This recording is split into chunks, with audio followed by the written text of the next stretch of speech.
Hello buddies, welcome to our channel Rishika constructions. So ఇప్పుడు ఈరోజు మనం ఒక క్లాస్ చెప్పుకున్నాం. అది ఏంటి అంటే interview questions for 2-3 years site engineers.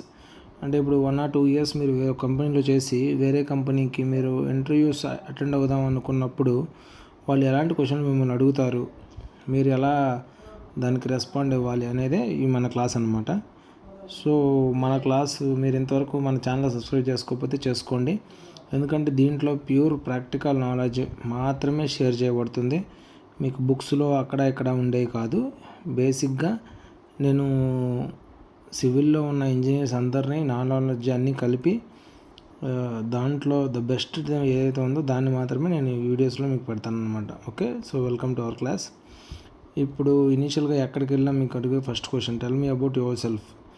బేసిక్గా ఈ క్వశ్చన్కి మీరు నేమ్తో స్టార్ట్ చేసి ఇమీడియట్గా మీ ఎక్స్పీరియన్స్ చెప్పాలి.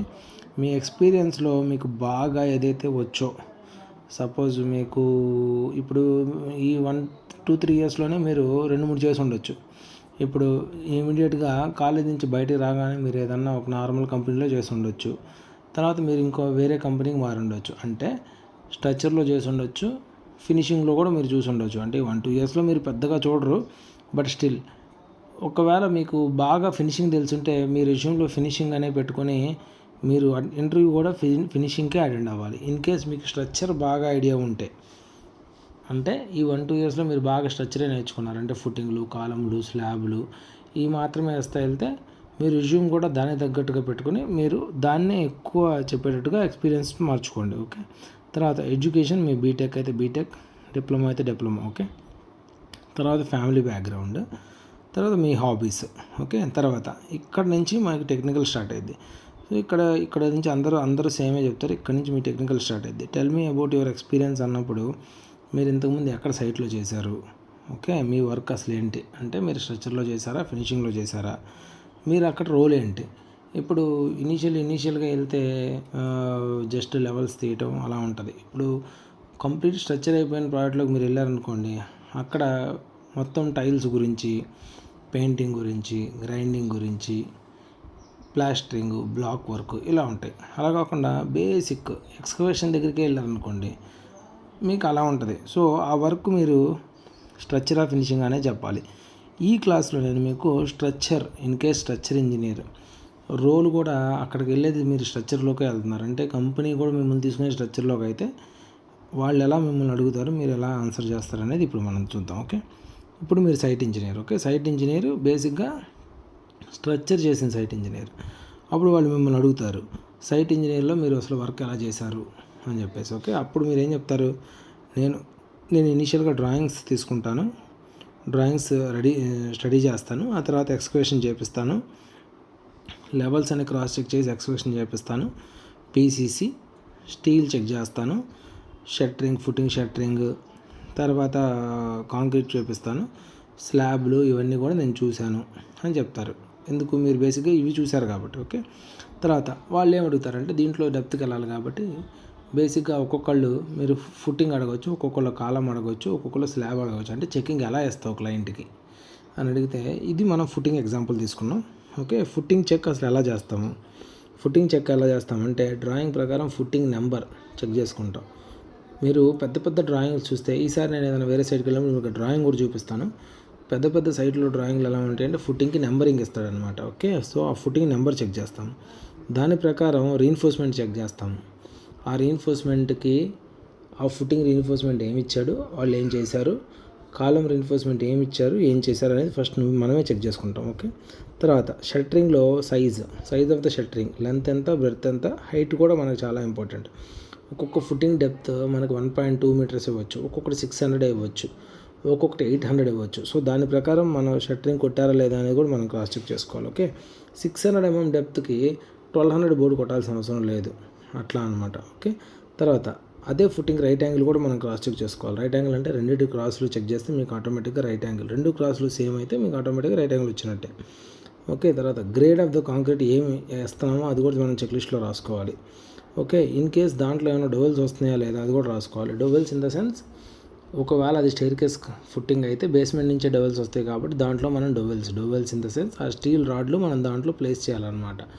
అక్కడి నుంచి లిఫ్ట్ అయ్యి మీకు స్టేర్కే స్టార్ట్ అయ్యింది. కాబట్టి ఇలా మీరు కనుక ఇన్డెప్త్గా అతనికి చెప్తే మీది సాటిస్ఫై అయితే జస్ట్ నార్మల్గా ఇంకొక 2-3 క్వశ్చన్లు అడిగి ఆపేస్తాడు.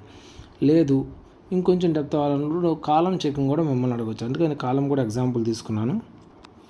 ఓకే, ఇప్పుడు మనకి కాలం చెక్ నువ్వు ఎలా చేస్తాం అనుకున్నప్పుడు కాలంలో మనం రీఎన్ఫోర్స్మెంట్ చెక్ చేసిన తర్వాతే షట్టరింగ్ అప్రూవల్ తీసుకుంటాము. ఇది అన్నిట్లోనూ ఇదే ప్రాసెస్ ఉంటుంది సైట్లో. ఓకే, మనం రీఎన్ఫోర్స్మెంట్ చెక్ అయిన తర్వాత మాత్రమే షట్టరింగ్ అప్రూవల్ తీసుకుని షట్టరింగ్ కొట్టిస్తాం. ఓకే, వన్స్ షట్టరింగ్ కొట్టించిన తర్వాత అక్కడంతా ప్లాట్ఫామ్ చేసి మనం క్లయింట్ పైకి వెళ్ళి చూపించినప్పుడు ఏం చూపించాలంటే కవర్ సరిపోయిందా లేదా, అంటే 4 వైపులా కవర్ సరిపోయిందా లేదా. ఈ కవర్ సరిపోవాలంటే మనం ప్లై షట్టరింగ్ అయితే టాప్లోనే రన్నర్స్ కొట్టిస్తాం 2 వైపులా. సో ఆటోమేటిక్గా రన్నర్సే ఈ యొక్క స్టీల్ని నెట్టి పెడతాయి కాబట్టి మీకు కవర్ దొరికేసిద్ది 2 వైపులా ఎవ్రీ 40 mm. ఓకే, అలా కాకపోతే కవర్ బ్లాక్లు పెట్టైనా మనం చూసుకోవాలి. ఓకే, తర్వాత ప్లంబ్ ఎల్ సైడ్ వేయాలంటే ఇప్పుడు సపోజ్ ఈ లెంత్ 1.2 అనుకోండి, ఈ లెంత్ 0.3 అనుకోండి. ఇక్కడ ఒక 2 థ్రెడ్లతో ఇక్కడ ఒక 2 థ్రెడ్లతో మనం ప్లంబ్ వేయాలి. Plumb in the sense top నుంచి టాప్లో ఒక స్టీల్ రాడ్ పెట్టి బయటికి ఒక థ్రెడ్ వదిలి కింద ప్లంబ్ బాబ్ని కట్టాలన్నమాట. ఇట్లా 4 కట్టాలి.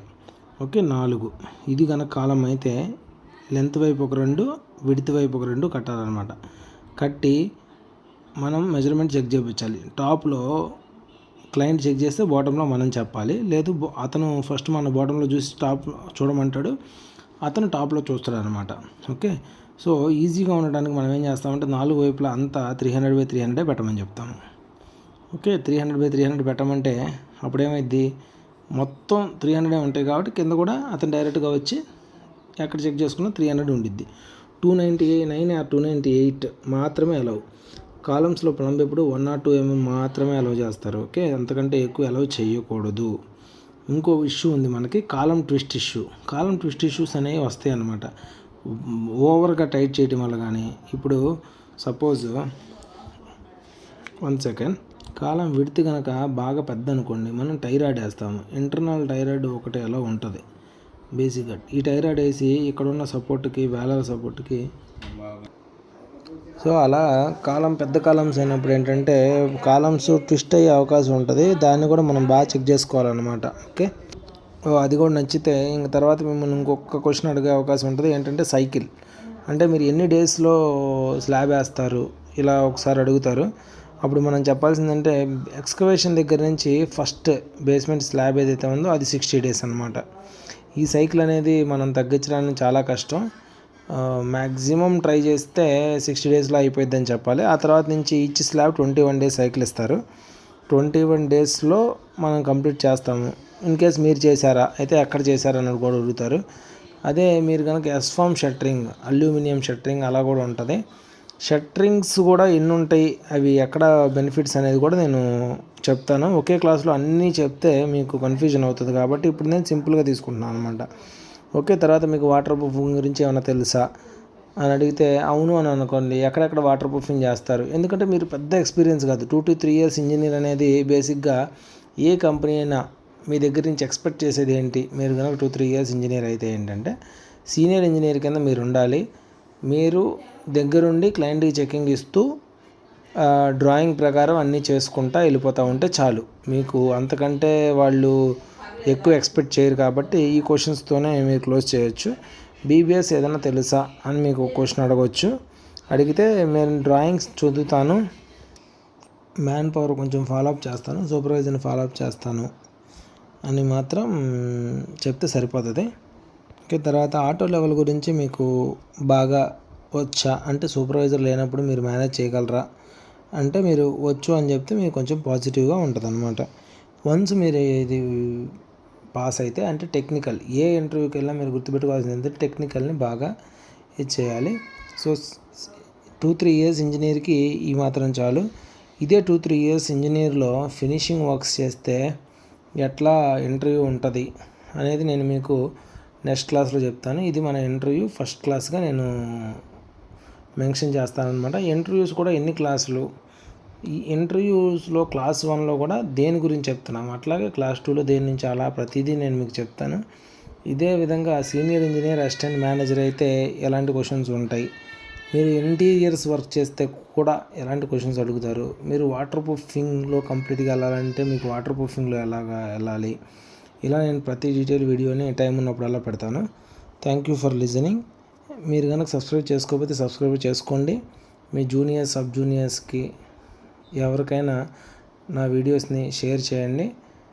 మీరు నేర్చుకోవడమే నాకు, నేను ఏం పెట్టుకుంది అలాగే ఒక 10-15 మెంబర్స్ నేర్చుకొని జాబ్స్ తెచ్చుకున్నా.